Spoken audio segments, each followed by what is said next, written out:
Welcome to Integration Nation. For Allison Sullivan's Integrative Mental Health Team, I'm Dee Daniels. It's all about family, and the holiday season is approaching us, actually is already here. It always seems like it's approaching, but it's actually here. It starts very earlier every year, but here we are. Family holidays can equal discomfort for so many people. So many people, and you're absolutely right. It seems like the approaching holiday season becomes shorter every year, and all of a sudden, boom, we're in the holidays. So the first thing, I thought about when I wanted to do this particular podcast episode was the why. Why do I want to do this podcast episode? And it boils down to one simple statement. I want people to understand that everybody's got family stuff, and there's not a certain group of people that have the perfect family, and they're the ones that get to enjoy the holidays, and everybody else can't enjoy the holidays because they've got family stuff. We've all got family stuff. And a lot of it is so hard and takes a long time. So this can be, I think some people get caught up in, I wish I could deal with my family stuff and it'd be done. A lot of this is over years, over time, we're dealing with other people, not just ourselves. So their journey, our journey. Their journey, our journey, relationships change, people evolve, dynamics differ, things develop, and, we have to become aware of exactly what our template for family is. That gets our initial wiring for that is in the family that we grew up in. But a lot of times I think we can remain unaware of what that template is until we start to sit down and unpack the feelings that we have or may start to have, especially around this time of year, because, family is at the center of whatever you celebrate or don't celebrate this time of year. Family tends to be at the center of it. So, just taking time to start to explore your feelings even of, why do I start to feel this way this time every year? What makes me think I need to do X, Y, and Z this time of year?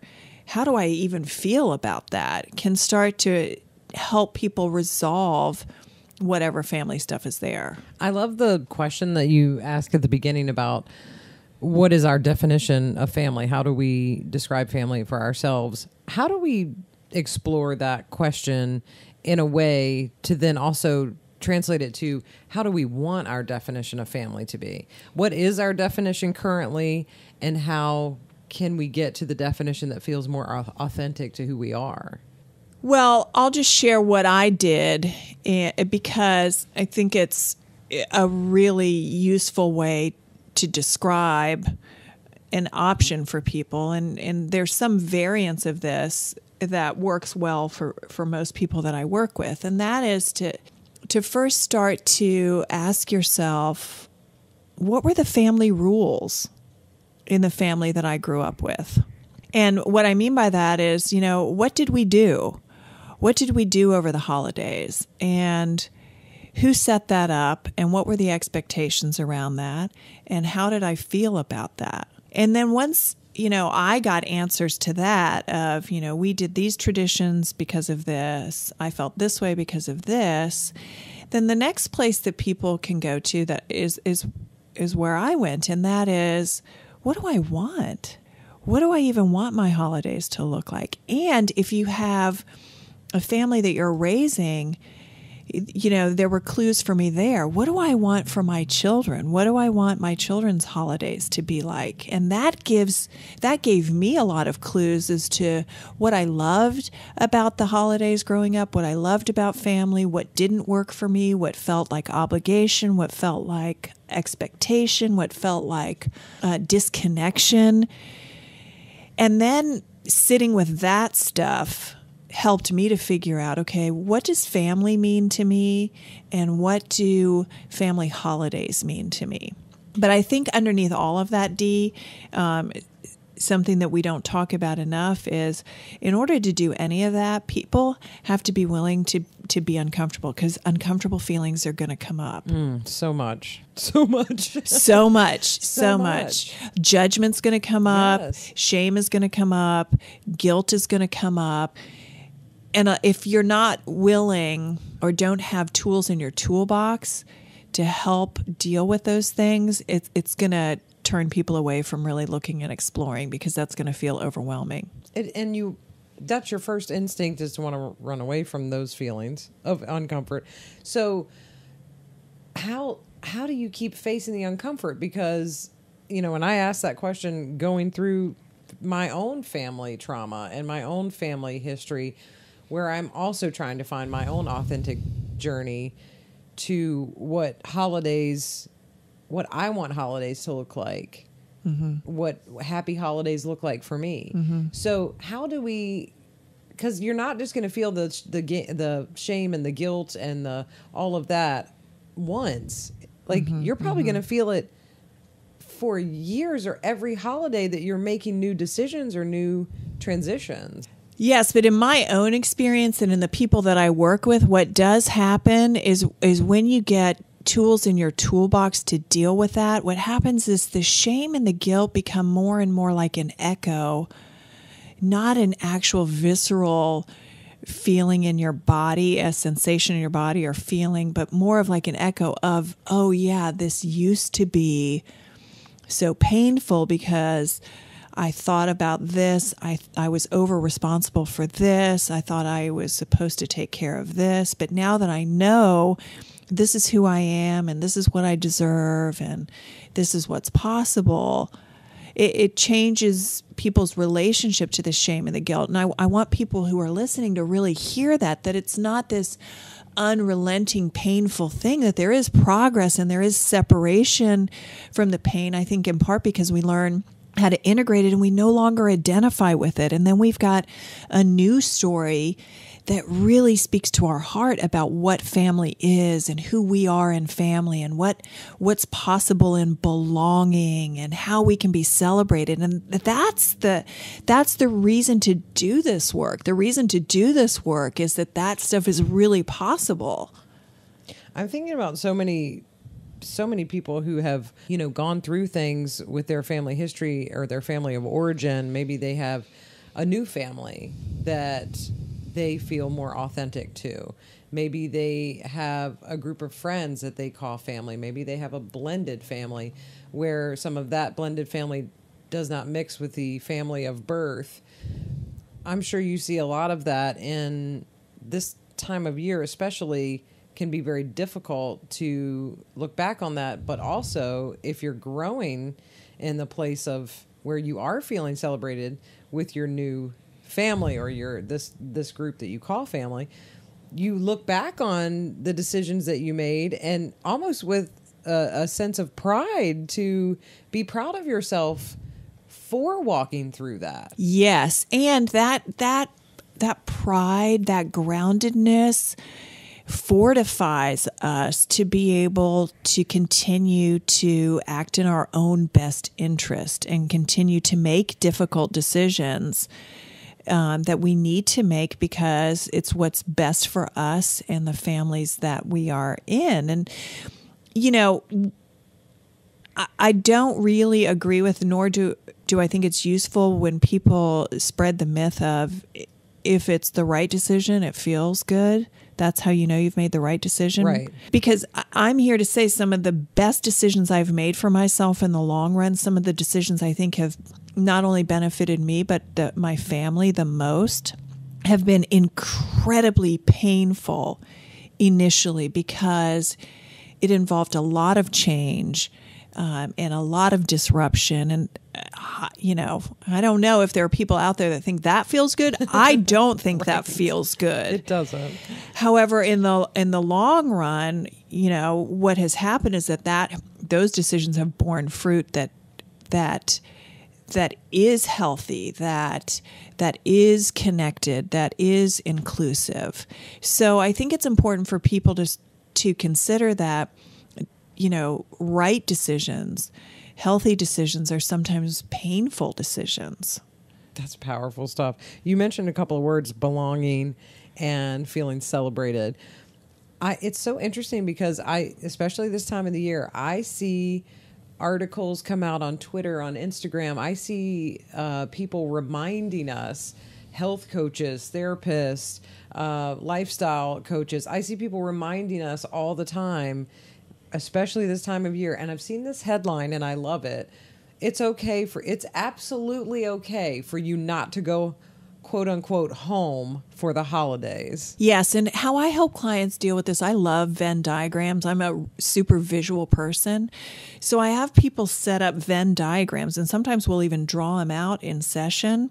Everybody's stuff in the family and where the overlap is, because when people get a graphic illustration of that, then they can really start to see how they're taking on other people's expectations of them and how much influence that has on decision making. Because if you decide, let's say the family tradition has been to go to home to your parents' house, as an adult, home to your parents' house for whatever holiday you celebrate.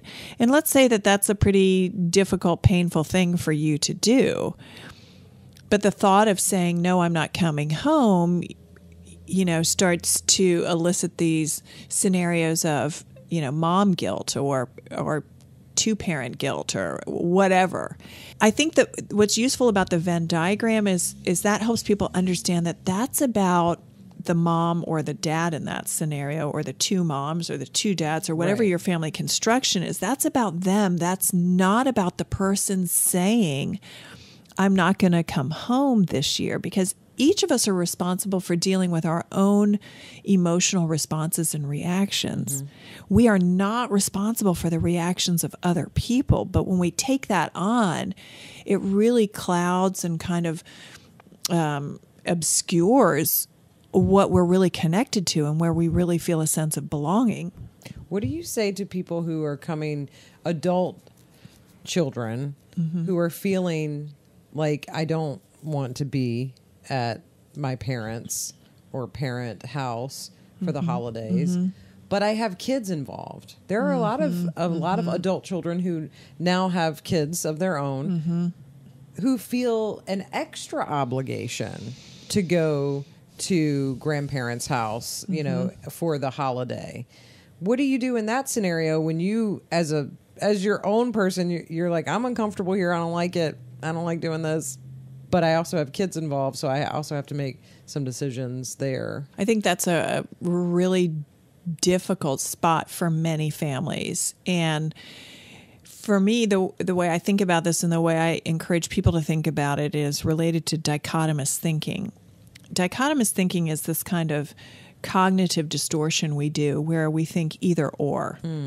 It either has to be this way or this way, and there's no in between. And that really is not reflective of most things in our lives. So I encourage people to look at it from a duality perspective, both and. What is a way that I can authentically honor all aspects of what I want for family and holidays?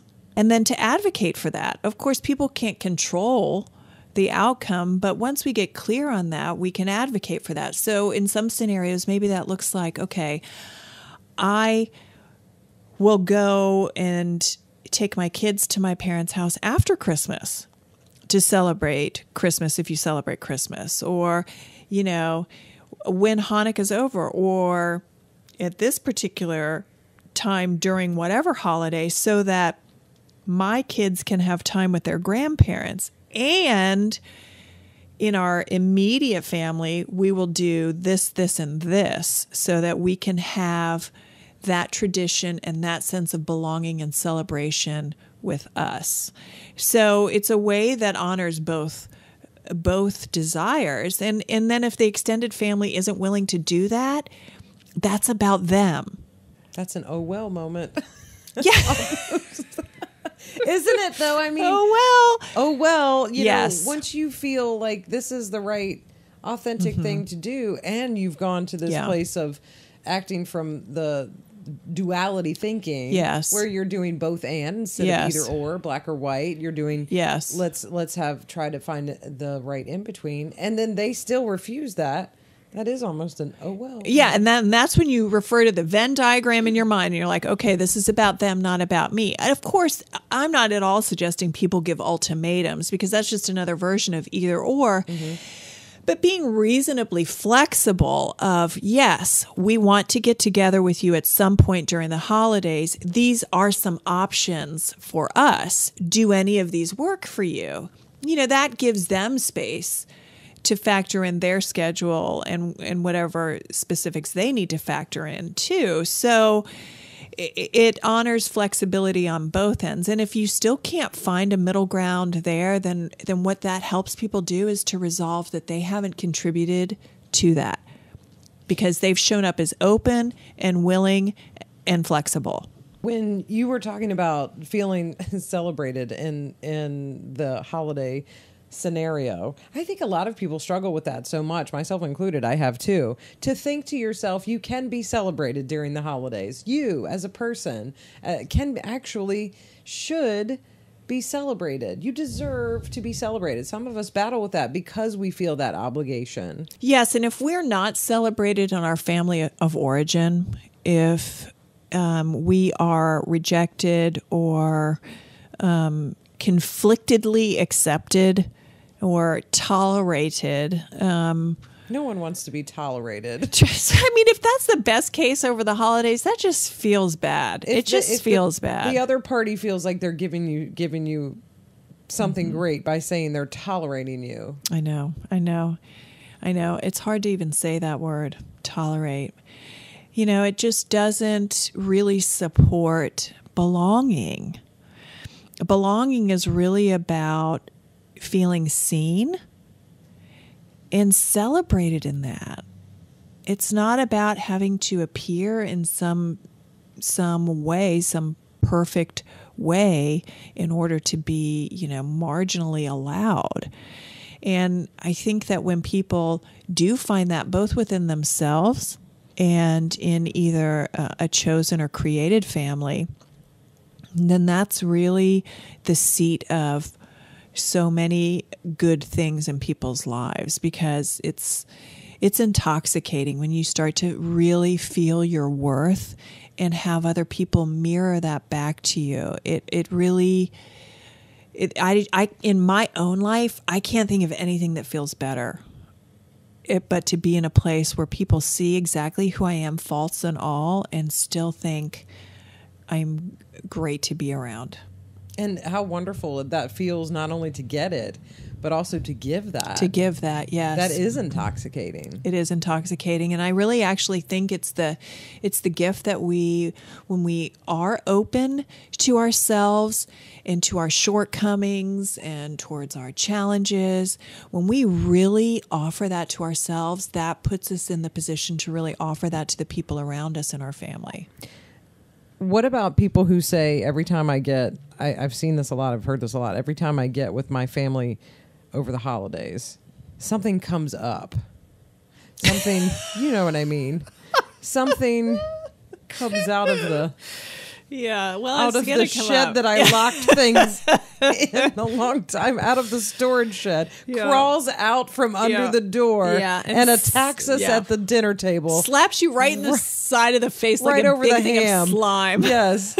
Past the mashed potatoes, whoops, something that came out from underneath the door. Yeah. Well, that's going to happen, especially when you have a diverse family. If your family isn't well versed in inclusion and conflict management, then that stuff's going to happen. And let's face it, most families aren't really well versed in inclusion and open communication. So, the first thing I tell clients and the first thing I remind myself is getting clear on your position, your why. Why am I here? What's my purpose here? How am I honoring some part of myself and my beliefs about family? And then that's going to inform how to respond, to the stuff that crawls out from under the door or hits you in the side of the face. Because then you're coming from a place of personal power, which makes all the difference. Yeah. I'm here because I'm honoring this. So this is what I'm going to choose to do in this scenario. Politics can be one of those things that sneak in over the family gathering of diverse people, which can be really tough. And most people try to avoid it too. But you've always got the one crazy cousin or the one, that brings it in. And or maybe motivated by stirring the pot. I mean, let's just be honest, because we can only account for our motives, our whys, but we don't have any control over anybody else's why. So I think when we tell ourselves that truth, it matters, and then we don't take responsibility for the other person's why. We just can decide how close we're going to get to that. Kind of like, I don't know, if you imagine yourself at a street festival with all the vendors, there's going to be some vendors there that you're not going to be interested in for a variety of reasons. Right. There might be some that even repel you.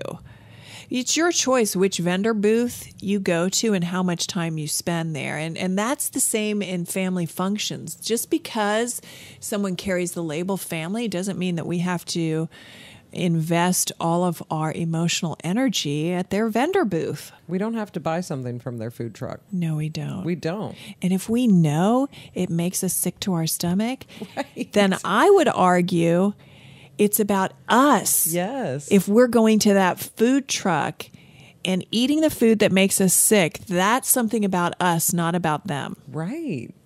Stop going to the... Stop making yourself sick. Stop making yourself sick. That's so true, though. Yes. It's so true. The obligation that we feel... Or denial. Yes.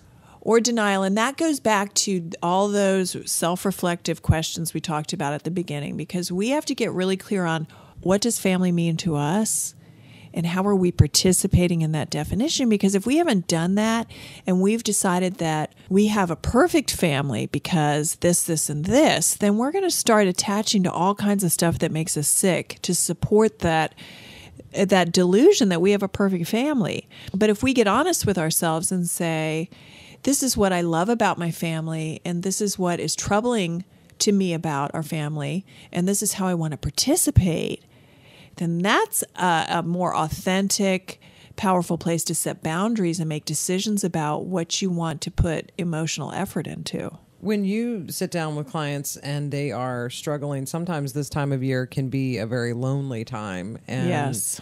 a time of a lot of things coming up to the top of the surface that you're having to sort through. That can be hard. It can be really hard. People in transitions, because of death or divorce or a myriad of other things, it brings up family issues in an entirely different way. Lost hope, lost dreams.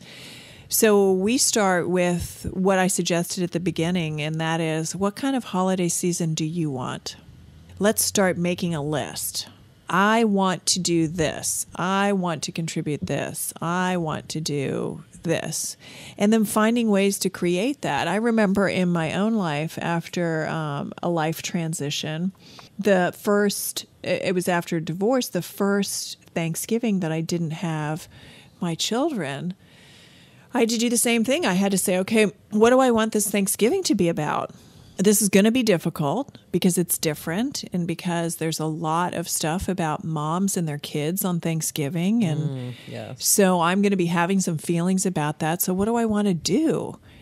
And the answer I came up with is weird as this may sound to people, is that I was at that point in my life, because I was in school and working and a single parent, there were so many things going on that what I really wanted to do was I wanted to lay in my bed and watch movies and eat takeout in silence. And once I really discovered that that's what I wanted, that's what I legitimately wanted to do, it ended up being the best day. And I was able to navigate all the difficult feelings because I had gotten underneath them to what do I really want? Not what is everyone around me telling me I should want, but what do I want? And so people can start to do that. Whatever transition they're in, is to start to say, yes, this is going to be different. Yes, it's probably going to be painful in some ways. Okay, that's a given. Those two things are a given. So what do I want? And how am I going to support what I want? And sitting with that for a minute, exploring that. Don't turn away from that. Don't turn away from that, no matter how weird it may sound, because let me tell you, when I told people that's what I was going to do for Thanksgiving, I got some intense looks. I mean, some deeply concerned looks like, are you okay? You know, you can come over if you want. We don't want you to be alone. And I'm sure those were well-intentioned, but because I was so clear on what I wanted and I had spent the time in reflection, I was like, no, I'm good. I know it seems weird. I'm good. And if I change my mind, I'm coming. Yes. But I'm telling you, I'm good with this. That's amazing. You went in, you found out, you explored and said, oh, this is what's underneath all of that. Yeah. And then I was able to share that with people after the holiday. And so it built connection with us. And it was another way to remind, the people in my circle that diversity diversity is the norm, if you will, and things can look really different than they have in the past and still be okay. And I think when we keep that in mind with ourselves and with our families, that helps us navigate whatever's coming up. If we say, okay, things have been this way, and they're changing, so it's going to look really different, and that's going to feel really different, and that's okay. It opens the door for all kinds of new opportunities for connection. And I think, at least for me, as I've explored this, that's what family means. It means belonging and connection in a way that feels safe and nurturing. And when we start to do that with ourselves, then it helps us figure out how we want to be with the families outside of us.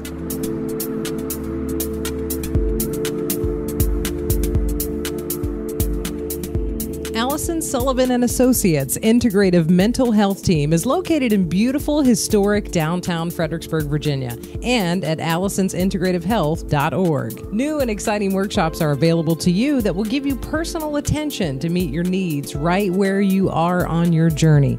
Sign up for our newsletter to be the first to know when registration opens for workshops like Aromatherapy 101. Here's how you can discover to use aromatherapy to support your health. Did you know that a blend of frankincense, peppermint, and lemongrass supports wisdom, optimism, and it will help you release unhealthy attachments? This is where you can learn how to support your mental, emotional, and physical health with the Essential Oils workshops available to you monthly for no charge. Come meet the team. Schedule your session today for psychotherapy, hypnotherapy, yoga, and massage, and begin restoring yourself in mind, body, and spirit. If you'd like to call, the number is 540-907-0991 and online at allisonsintegrativehealth.org. As Allison always says, self-care will save your life. Let go and lean in.